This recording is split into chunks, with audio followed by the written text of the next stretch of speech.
The Broken Promise.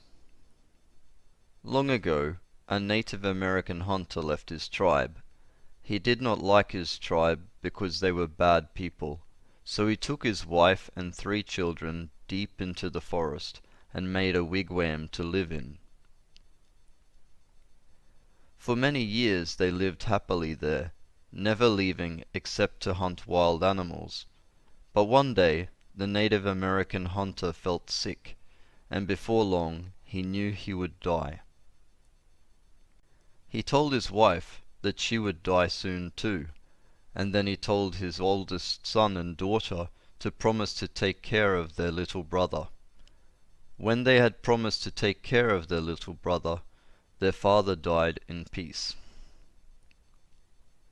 Only 8 moons had passed when the wife died too, but before she died, she made the oldest son and daughter promise to take care of their little brother, because he was young and weak. When they had made this promise, their mother died peacefully. And while the snow was thick on the ground, they took very good care of their little brother, and loved him.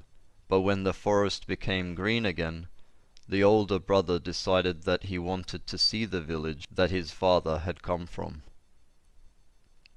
When he told his sister that he wanted to go, his sister reminded him of the promise that they had made to their parents to never look for fun in the village and forget about their little brother.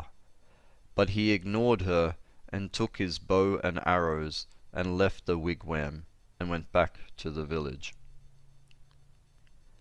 When winter came, he had not returned, and at last the heart of the girl grew cold and hard, and she grew tired of taking care of her little brother.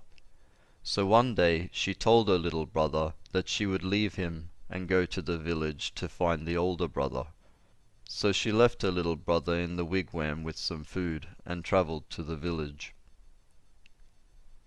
In the village she found her brother with a wife, and he was happy, and soon a young brave fell in love with her, and she forgot about her little brother in the forest and got married. Now as soon as the little boy had eaten all the food which his sister had left him, he went out into the woods and gathered berries and dug up roots, and during the summer he was happy. But when the cold wind and snow came, he was cold and had nothing to eat, and he hid in the trees all the night, and only crept out to eat what the wolves had left behind. And eventually he became friends with the wolves, and they gave him food. Without them he would have died in the snow. But one day, when the snow and ice had melted, the wolves and the little brother went down to the great lake. At the lake his big brother was fishing in a canoe near the shore, and he heard the voice of his brother singing, my brother, I am becoming a wolf, I am becoming a wolf." And the little brother howled like a wolf. When the big brother heard this, he felt guilty for having left him out in the forest, and he called out to him, "Little brother, come to me." But the little brother was half wolf, and the more the big brother called out to him, the more the little brother ran until he disappeared with a howl into the woods, never to be seen again. So the big brother went back to the village and told his sister what had happened, and together they felt ashamed of having broken their promise to their dead parents, and not having taken care of their little brother.